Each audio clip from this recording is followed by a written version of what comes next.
On parle d'égalité, mais en vrai, nos parcours de vie sont tellement différents qu'il est difficile de quantifier ce qui est égal. On avance dans nos train-train quotidiens, parfois sans trop se soucier de qui on croise. À défaut d'être égaux, nous sommes semblables. On parle d'inclusion sans blabla, mais ça veut dire quoi ? Inclure sans blabla, c'est permettre à plus de 200 000 personnes de trouver le chemin vers la formation ou l'emploi. Aujourd'hui, je n'existe pas sans le nous. Il y a celles et ceux qui ouvrent des voies, qui donnent de la voix à celles et ceux qui n'en ont pas. Alors semblable, ce sera sans blabla, et ce sera surtout avec des actions concrètes pour marcher ensemble, les uns et les unes à côté des autres. Dans cette saison Agir autrement, nous aurons le privilège d'accueillir des personnes concernées qui s'engagent, des personnes qui ont mis au cœur de leur modèle l'humain tout entier, dans sa diversité et dans sa complexité. Comment on inclut sans blabla ? Il y a plusieurs méthodes à ça. Toulousaine par le cœur comme par les racines, vous faites une carrière universitaire et devenez travailleuse sociale. Vous participez au maintien de l'autonomie à domicile, en hôpital comme en EHPAD pendant une dizaine d'années et tirez un constat sans appel de cette expérience, le vieillissement de notre population est une réalité. Vous avez un frère designer, Yves, dont le travail consiste notamment à trouver des solutions. Cette conclusion vous amène à réfléchir ensemble à une question. Comment faire pour maintenir l'autonomie dans un monde qui vieillit ? La vie vous rattrape et à l'arrivée de la perte d'autonomie au sein de votre propre famille, Yves vous interpelle sur le matériel existant. Dans un monde où les voitures se garent toutes seules, ces objets à disposition des aidants sont moches et dégradants. Du matériel bien conçu pourrait être un soutien tant aux aidants qu'aux patients eux-mêmes. Vous réalisez alors que vous avez la connaissance du besoin et Yves celle de la méthodologie. Comprenant que le besoin majeur étant d'aider les aidants, vous décidez de monter la start-up EE sur la seule base de votre motivation et la reconnaissance d'un besoin. En 2018, vous créez et commercialisez des flâneuses, ces sièges sur lesquels on peut s'appuyer et transporter des enfants et ou des affaires le temps d'une visite sans craindre l'apparition de différentes formes de fatigue. Dans Semblable, aujourd'hui, nous accueillons Thérèse Donnet. Bonjour Thérèse, comment allez-vous ? Je vais très très bien. Je vous remercie pour cette belle introduction et je suis ravie d'échanger avec vous aujourd'hui. Super. On a quelques petites questions à vous poser, Thérèse, comme vous devez vous en douter. Alors, après une carrière dans de grandes structures, vous décidez d'entreprendre. Quel a été le premier pas ? On est en 2017-2018 et je pense qu'à cette époque-là, le premier pas, ça a été de vérifier que l'idée qu'on avait, qui était dans notre tête, elle était partagée par d'autres. Donc le premier pas, ça a été d'aller rencontrer des professionnels du soin, de l'aide, mais pas uniquement, de la culture et autres, pour dire, OK, est-ce que l'idée qu'on partage à deux, est-ce qu'elle est bien partagée par d'autres ? Et on a commencé comme ça à constituer un groupe de personnes autour de nous qui partageaient cette vision aussi que l'on avait. Du coup, est-ce que vous pouvez nous dire ce que c'est une flâneuse ?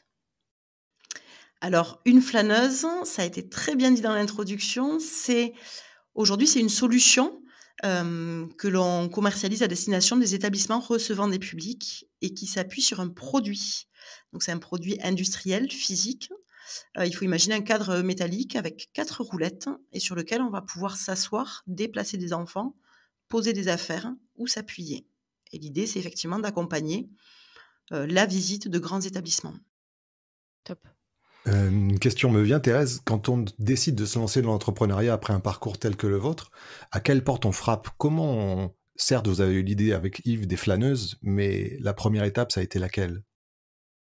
La première étape, donc après la validation d'une idée et le fait de se dire: «On y va», qui se traduit quand même par le fait d'arrêter nos activités, professionnelles, respectives, ça a été de se dire: «On n'est pas entrepreneur, donc on va se faire accompagner», et du coup, ça a été de toquer à des portes pour savoir qui est-ce qui, comprenait l'idée que l'on avait et la comprenait suffisamment bien pour avoir envie de nous accompagner pour passer de l'idée au projet.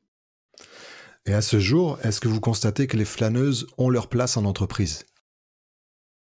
Est-ce qu'elle pourrait avoir une place en entreprise ? Alors, à savoir, est-ce que les flâneuses pourraient avoir une place en entreprise ? Les flâneuses ont une place dans les lieux qui vont accueillir différents publics. Donc, sur le fait de pouvoir être présente en entreprise, oui, pourquoi pas, effectivement, il y a des entreprises, si on prend des entreprises locales avec des grands avionneurs locaux ou autres, dans lesquels les gens sont amenés à marcher, à devoir traverser des espaces, on pourrait effectivement améliorer le confort des salariés qui auraient besoin de s'asseoir, qui auraient besoin de soutien, etc. Maintenant, nous, la particularité, c'est vraiment le fait d'accompagner des publics intergénérationnels. C'est un petit peu la question que je me poserais, c'est en quoi est-ce que ça peut les intéresser de pouvoir déplacer des enfants, de pouvoir accompagner de 3 à 103 ans. Voilà. Mais en soi, le besoin de mobilité est partagé aussi en entreprise, bien évidemment. Qu'est-ce qui vous a accompagné dans le qui est-ce, pardon, qui vous a accompagné dans le développement de EE? Alors du coup, je faisais écho tout à l'heure, aux portes auxquelles on avait toqué. La première porte qui s'ouvre, c'est un incubateur d'innovation sociale de Toulouse qui s'appelle Première Brique. Donc dans les structures qui nous ont accompagnés, il y a Première Brique et si je cite Première Brique, je cite également Toulouse Métropole derrière qui nous a permis d'expérimenter nos premiers prototypes. Derrière, dans ceux qui me viennent en tête, il y a Nubo qui est un accélérateur qui nous a fait beaucoup de bien aussi sur la commercialisation, puisque c'est tout un tas de métiers que l'on a dû apprendre. Aujourd'hui, on est accompagné par Open Tourisme Lab, qui est une structure régionale également, qui est du côté de Nîmes, qui nous permet d'ouvrir de nouvelles portes vers le tourisme. Et ensuite, il y a bien sûr des structures qui nous ont accompagnés sur la question du financement de ce projet-là. Et là, il y a, alors si j'en cite quelques-unes, BPI, la région Occitanie, et des banques. Je ne sais pas si je suis autorisée ou pas à nommer ces banques-là, mais voilà, il y a tout un tas de partenaires financiers également qui nous permettent d'exister aujourd'hui. Dans la continuité de ça, Première Brique accompagne surtout des associations, si je ne me trompe pas. Du coup, vous étiez une forme associative ou est-ce que le modèle a évolué ou est-ce que vous êtes toujours une association? Alors, on n'est pas une association, on est une SAS. Mmh. Le modèle a été, enfin, le statut que l'on a choisi a été challengé, il l'est toujours. On continue à se poser la question des statuts, de l'agrément ESUS, bien évidemment, puisqu'on vient effectivement on est une entreprise d'innovation sociale. Du coup, la question du statut est extrêmement importante. Je citerai Alexandra Vélan, qui faisait partie des personnes qui nous ont accompagnés, qui nous a souvent dit: «Le statut ne fait pas la vertu». Depuis le début, c'est ce que l'on a, c'est-à-dire qu'on a des valeurs qui sont chevillées et qui sont vraiment ancrées, que l'on porte. Quand on percevra le bénéfice certain d'avoir un statut autre que celui que l'on a aujourd'hui, on basculera. Jusqu'à cette date, on n'a pas encore trouvé la raison. Si c'est pour montrer des valeurs, les valeurs, on les a, on les défend, on les incarne. C'est pas le statut qui fera évoluer ça d'une manière ou d'une autre. OK. Tout à l'heure, vous listiez toute une série de partenaires et vous nous disiez aussi, on n'était pas entrepreneur. Du coup, comment on interagit avec tous ces publics-là? Comment on trace son chemin, en fait? Parce que j'imagine qu'il n'y a pas de fléchage pour arriver là où vous êtes à ce jour. Et quels ont été les moteurs, en fait? Parce que je me mets à la place de quelqu'un qui nous écoute et qui serait dans une idée de projet qui serait à ses prémices, telles que l'ont été les vôtres à une époque. Et si vous deviez aiguiller, qu'est-ce que vous retiendrez de tout ça et qu'est-ce qui serait primordial à vos yeux à ce stade? Alors il y avait tout un tas de questions dans ce que vous venez C'est vrai. de me livrer là. De ce que j'en ai retenu et qui m'animent particulièrement, effectivement, il n'y a pas de fléchage clair. C'est un sacré labyrinthe. Ce qui nous a permis, j'allais dire la boussole qui nous permet de nous repérer là-dedans, c'est l'ambition que l'on a depuis le début, qui n'a pas changé et que l'on incarne vraiment. C'est-à-dire que c'est pas une idée qu'on a eue un matin et où on s'est dit: «Tiens, est-ce qu'on pourrait travailler au mieux vivre ensemble? Tiens, est-ce que l'inclusion des personnes dans la société?» C'est quelque chose non, c'est quelque chose que l'on incarne vraiment et du coup, depuis le début, on se bat pour ça. Je crois que c'est le bon mot. Et je crois que c'est ce qui a donné, des clés aussi à toutes ces structures qui accompagnent et qui sont habituées à avoir des gens en face qui ont pas forcément les compétences, les connaissances, qui savent pas forcément comment œuvrer. Ça nous a permis de nous entendre en tout cas. C'est-à-dire qu'on a une ambition et qu'on a réussi à embarquer les accompagnateurs sur ce sujet-là et eux en retour, ils nous ont livré les clés de, comment bien avancer sur le chemin de l'entrepreneuriat. Je sais pas si je réponds, à la question ou pas? Si, c'est très clair. Est-ce que, vous pourriez nous partager pourquoi c'était important pour vous de créer une flâneuse? De créer, les flâneuses? Parce qu'on entend dans ce que vous dites que vous aviez mentionné que vous étiez pas du tout entrepreneur, même si je sais pas si on est vraiment entrepreneur à un moment donné. Mais, qu'est-ce qui vous a fait tout quitter, en fait? Vous dire: en fait, c'est ça qu'il faut faire. Parce que ça, c'est un pas, je pense, qui est, ultra important. Heu, du coup, voilà, pourquoi c'était important pour vous de créer une flâneuse? Je crois que au début, on ne crée pas une flâneuse. Au début, on a vraiment, connaissance d'un besoin qui est le fait d'apporter des solutions, qui soient plus inclusives. Il y a des personnes qui, pour des raisons, X ou Y, ont des difficultés, par exemple de mobilité, se voient, prescrire des solutions qui ne répondent pas forcément à leurs besoins, se voient stigmatisées et quand on échange avec elles, elles en souffrent. C'est-à-dire que d'une manière ou d'une autre, elles cherchent à éviter ces situations-là. Donc nous, on arrive avec la volonté de proposer une autre solution face à ce problème-là qu'on a identifié. Et c'est de travailler avec ces gens-là qui rencontrent ces problématiques-là. C'est vraiment de la co-conception qu'on a fait avec elles, qui nous amène jusqu'à concevoir la flâneuse. Mais la flâneuse, c'est pas nous qui l'avons imaginée. On l'a imaginée avec tout un tas de personnes âgées, jeunes, familles, bien portants, ayant des problèmes de santé, avec des musées, avec des médiathèques, avec des structures qui accueillent ces publics-là et qui, à un moment, ont tous l'envie d'avoir une réponse qui soit la plus large et la plus inclusive possible. En fait, ce que vous dites est très clair quand vous dites qu'on n'a pas conçu la flâneuse seule. Néanmoins, vous étiez l'étincelle de départ. Vous êtes tout le long le fil rouge qui avait assemblé les énergies de tous ces gens pour arriver à ce résultat. Le fil rouge, il est vraiment, et c'est ce que vous disiez dans la présentation au départ, et c'est ce qui nous est aujourd'hui, renvoyé en très positif. Il est dans la complémentarité des 2 personnes qui font de la société. C'est-à-dire que moi, j'arrive vraiment avec la connaissance du terrain, avec ce besoin de terrain où, très clairement, j'ai accompagné des gens qui, laissaient leur déambulateur derrière la porte parce qu'elles voulaient pas sortir avec, qui vont plus au musée parce que c'est trop fatigant d'aller au musée. Et Yves, avec cette méthodologie qui permet à un moment de venir, ouais, joindre tout un tas de personnes dans cette réflexion par itération et où on n'a pas peur de se tromper, on recommence, on questionne jusqu'à avoir une solution qui soit satisfaisante et qui soit la moins stigmatisante possible. Et effectivement, la relation frère-sœur à ce moment-là et la confiance que l'on a l'un dans l'autre, je pense, c'est un ciment qui permet de traverser tout un tas de phases où forcément on a des doutes et on se pose des questions. Là, on était, enfin, ouais, on le porte en nous, le projet, oui. Là, j'entends les efforts que ça a coûté, les réflexions, les questionnements. On est à peu près sur une période de combien de temps pour avoir une idée plus précise? Du moment, en fait, où vous avez eu l'idée au moment où la première flâneuse a fonctionné? Les premiers échanges, on les a en 2012. En 2017, on arrête de travailler en se disant: «OK, on se lance». En 2018, on crée la société pour supporter ce projet-là et pour le concrétiser. La première flâneuse version, définitive est livrée le 1er février 2022. En gros 10 ans. Ah, depuis le moment où on a eu l'idée, ça fait une dizaine d'années, ouais. Ouais, ouais. Il y a 3 ans de co-conception en réalité, il y a 3 ans de co-conception sur la flâneuse et il y a ouais, une petite année qui flotte parce qu'effectivement, on a été comme tout le monde confronté à Mmh. une période de Covid, à une période de guerre qui fait qu'en termes de, voilà, d'industrialisation, il y a des choses qu'il a fallu gérer, mais on a traversé ces périodes-là aussi, ouais.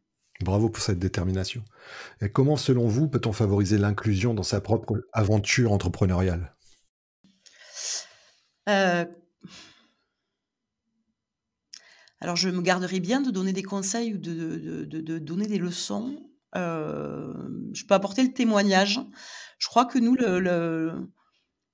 le fait d'inclure, je crois que, et c'est ce que je disais tout à l'heure sur la question du statut, je suis même pas sûre qu'on se pose la question de chercher à inclure.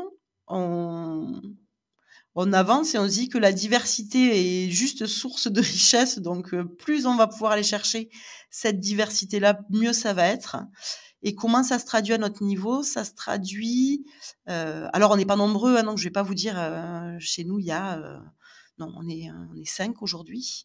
Heu, On n'est pas 50% féminin, 50% masculin. C'est quelque chose qu'on aspire à. Maintenant, on avance comme on peut aussi. On est une jeune entreprise, donc on fait aussi avec les personnes et les talents qui nous arrivent. On s'appuie sur un écosystème avec autour de nous, il y a des entreprises qui partagent les mêmes valeurs que nous ou qui ont des valeurs aussi qui peuvent être complémentaires. Donc, on s'appuie sur entreprises d'insertion, on s'appuie sur des sociétés, des boîtes, des associations, peu importe, qui partagent ces valeurs-là et qui nous aident du coup à nous diversifier dans ce que l'on est. C'est hyper intéressant ce que vous dites, Thérèse, puisque ça nous raccroche aussi avec, on va dire, notre entité, la plateforme de l'inclusion qui accompagne les personnes très éloignées de l'emploi principalement à retourner vers le marché du travail. Et notamment, dans la plateforme de l'inclusion, on a un outil qui s'appelle le marché de l'inclusion qui recense les entreprises d'insertion, les associations d'insertion, enfin ateliers, chantiers d'insertion, etc. Et du coup, est-ce que vous pourriez nous donner des exemples en fait de collaborations que vous avez avec des entreprises d'insertion, enfin des structures d'insertion dans leur globalité? Bien sûr. Aujourd'hui, l'entreprise avec laquelle on est en train de monter tout ce qui va nous permettre d'assurer la maintenance, c'est une entreprise qui s'appelle Envoi Insertion et Handicap, qui est située sur Toulouse. C'est eux qui nous ont aidés à construire la première expérimentation de maintenance. Donc, on a construit avec eux un schéma en disant, OK, comment on fait ? Et on est en train on l'a mis en œuvre une première fois et on est en train de le développer, de voir, OK, comment est-ce qu'on fait pour apporter ça au niveau national. Enfin, on avance très clairement. Comme on a conçu la flâneuse, on conçoit, là, c'est la question de la maintenance avec eux, avec ce qu'ils savent faire, avec la manière qu'ils ont de travailler. Et c'est une entreprise d'insertion, donc nous, ça nous ravit. Mais on travaille avec eux de la même manière qu'on travaille avec d'autres entreprises, d'autres partenaires. Enfin, c'est là où ça fait plus du tout question de... voilà, tant mieux si ça peut être valeureux. Nous, l'objectif, c'est d'avoir un impact à tous les niveaux et que ce soit le plus vertueux possible. Maintenant, ça change absolument rien dans la manière que l'on a de travailler. Ils ont un cahier des charges, on a le nôtre et on collabore. Elle est géniale cette réponse. Parce que souvent, les personnes nous disent oui, mais c'est compliqué en fait de travailler avec des entreprises d'insertion parce qu'on a tout un tas de freins, tout un tas de stéréotypes, je pense, dans notre tête qui font que ça nous empêche. Là, dans ce que vous dites, ce qu'on entend, c'est non, en fait, c'est une entreprise comme les autres et en fait, on construit et on co-construit avec cette entreprise-là pour le projet. Et on a, enfin, bien sûr que nous, humainement, on est animés par leurs projets, par les industriels avec lesquels on travaille. Il y a des valeurs qu'ils portent, dont ils nous font part, etc. Donc, du coup, forcément, ça anime.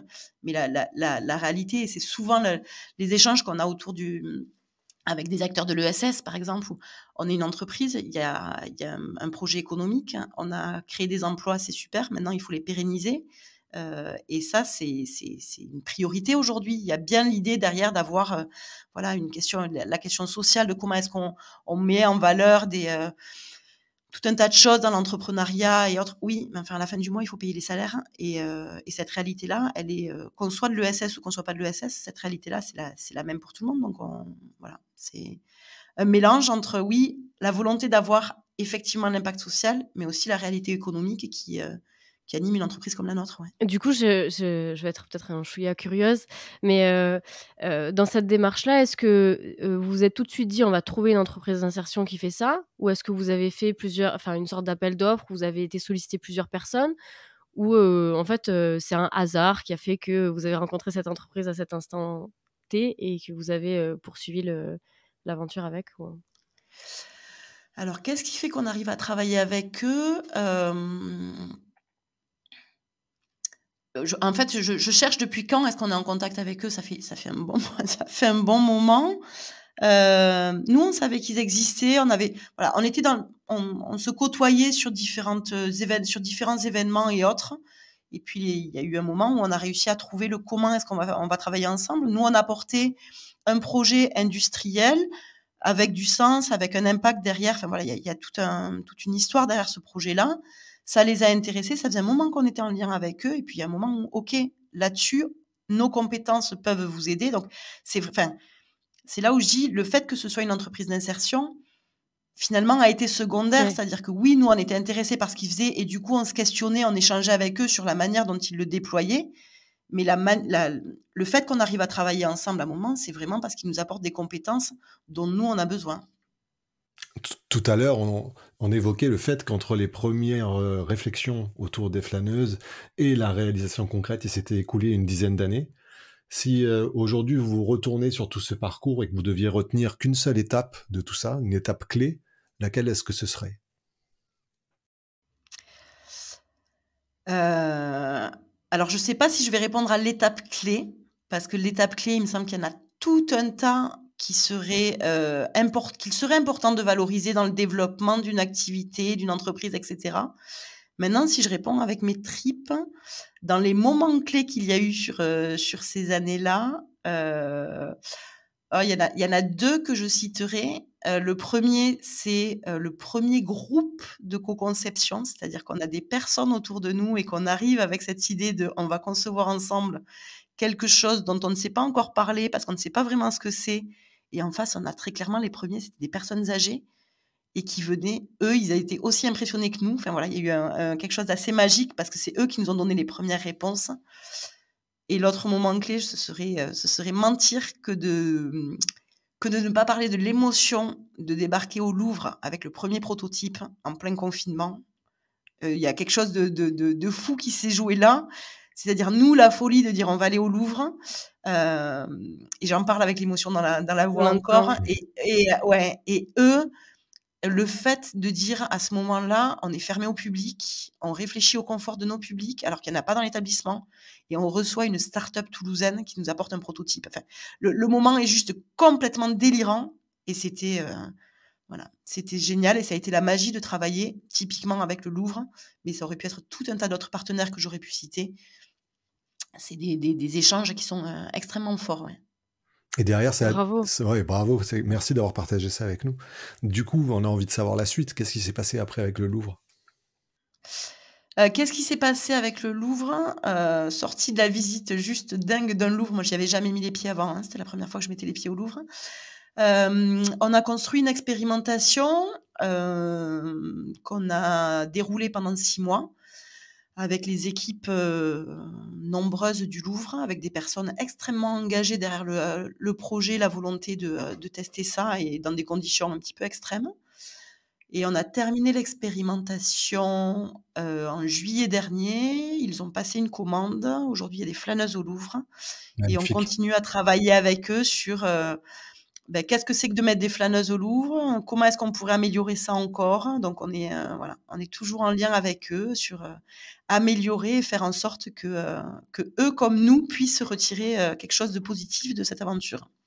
Du coup, ça fait une très belle transition avec la question d'après.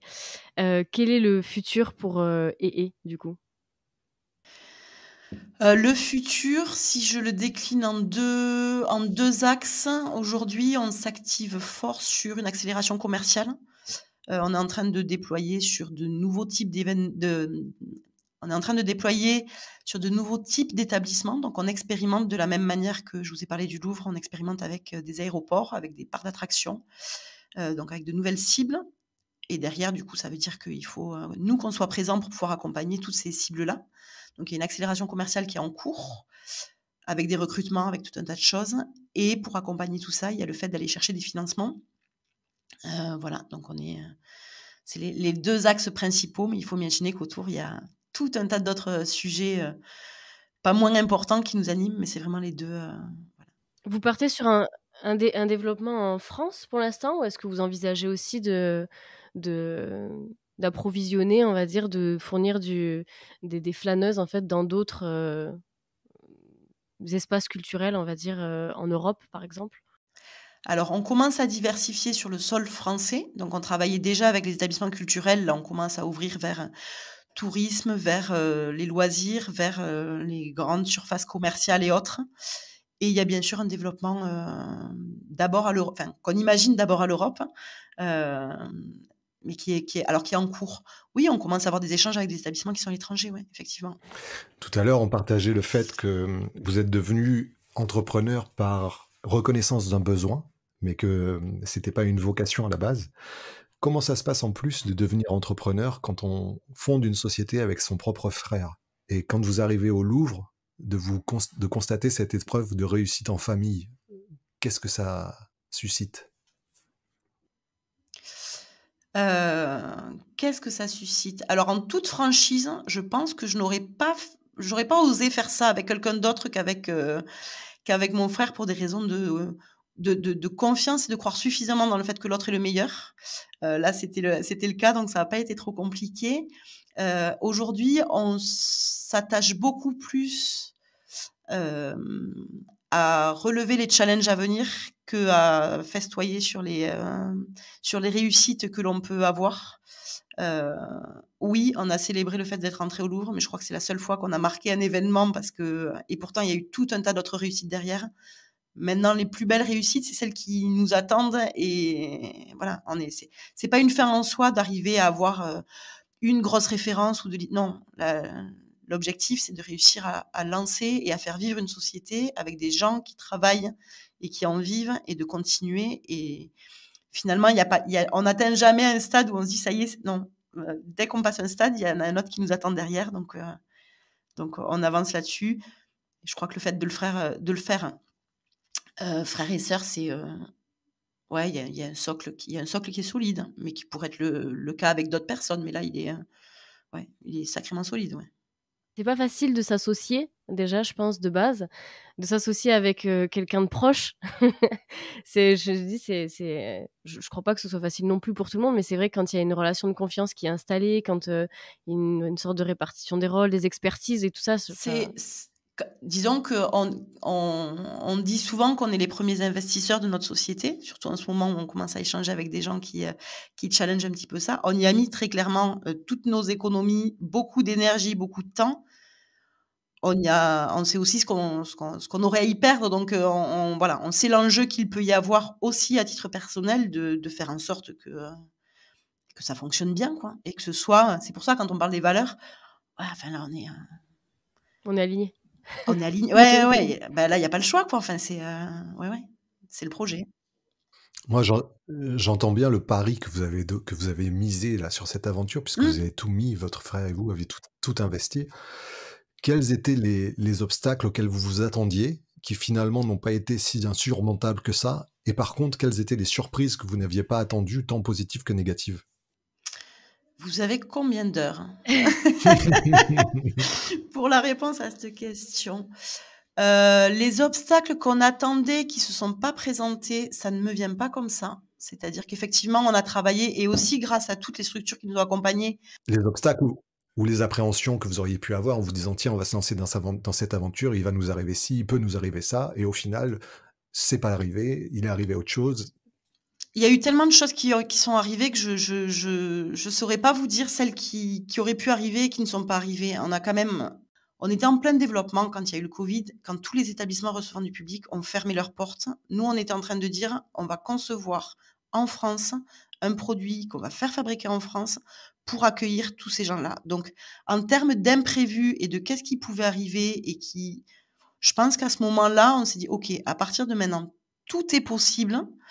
Heu, Comment on fait pour avancer? Et de toute façon, en fait, il y a tellement d'imprévus, heu, à tous les niveaux, tout le temps. Je crois que l'une des clés, c'est l'agilité. Moi, c'était pas ma première qualité au départ.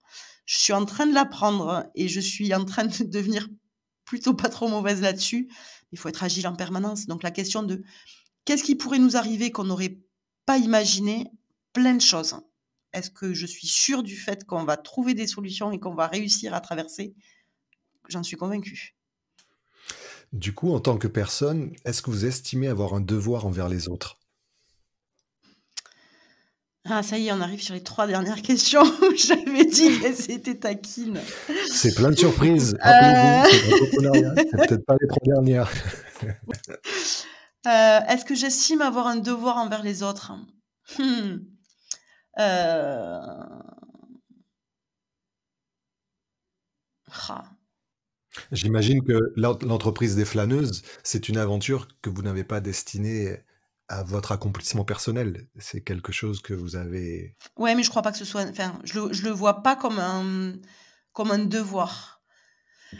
Le devoir, alors c'est hyper philosophique, mais le devoir que je crois que cette aventure aussi ouverte sur les autres elle m'amènera à dire que le seul devoir que j'ai, c'est envers moi-même Et c'est vraiment le fait de donner le meilleur de moi dans ce que j'entreprends, que ce soit personnel ou professionnel.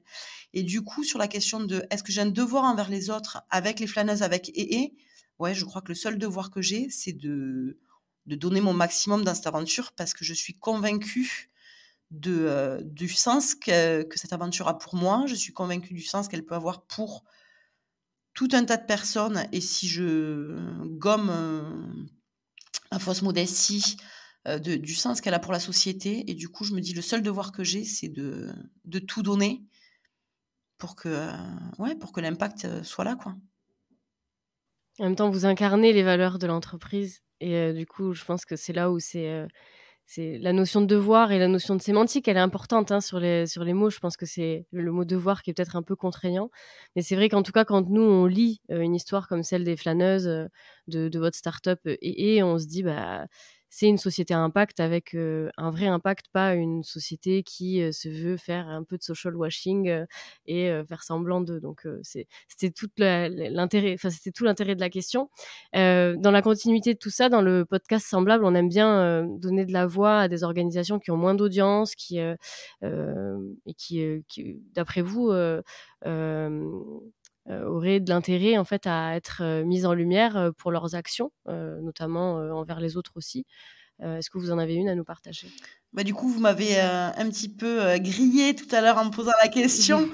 Mais non, celle que je mettrais en avant parce que c'est des structures qui, de par leur modèle, de par ce qu'elles font, de par... c'est juste bluffant de réussir à faire ça. J'ai parlé d'envoi, insertion et handicap et je continuerai à le faire parce que... pour avoir été à l'inauguration de leurs nouveaux locaux, pour voir les projets qu'ils accompagnent, etc., ça met les frissons de voir ce qu'ils arrivent à faire et tout ça hyper ancré dans la réalité d'aujourd'hui. On n'est pas en train, vous parliez de social, de social washing, on est aux antipodes de ça. On est juste en fait les gens qui se relèvent les manches et qui disent allez, on est parti, on y va, c'est parti, ok, go. En deux mots, leur action, elle se résume à quoi ? Alors, j'aurais du mal à la résumer, mais en gros, ils réaccompagnent vers l'emploi des personnes qui en étaient éloignées pour différentes raisons. Ils tentent c'est juste, ils font un trait d'union entre des gens qui sont éloignés de l'emploi et des entreprises qui ont des besoins. C'est bête comme chou, c'est évident, voilà. Mais ils ont une manière de le faire qui fait que ça réussit. Est-ce qu'il y a un public particulier qu'ils accompagnent, d'après vous ? Parce que tout à l'heure, vous parliez de personnes en situation de handicap. Est-ce que... Je ne sais pas s'ils ont une dominante dans les publics cibles qu'ils accompagnent. Parce que là encore, je vous dis, c'est... moi, je sais vous dire le prénom de la personne qui bosse avec nous, mais je ne sais pas vous dire pourquoi est-ce qu'il est accompagné par cette boîte-là. À la limite... je m'en fous, peu importe. Ouais. Mais très bien. Voilà, donc Non, c'est juste parce qu'il y a des fois, il y a des structures qui ont des spécialités, on va dire, mais oui, des projets d'accompagnement. Il doit y en avoir. C'était juste pour l'info, on ira chercher. Oui, on ira regarder. De toute façon, on les mentionnera certainement dans les posts et tout ça. Personne en difficulté face au monde du travail ou en situation de handicap. Okay, j'ai pas trop modifié leurs propos, je crois. Non, c'est très bien. Top. Thérèse, est-ce que vous auriez un message à partager à nos auditeurs ? Est-ce que j'aurais un message à partager aux auditeurs ?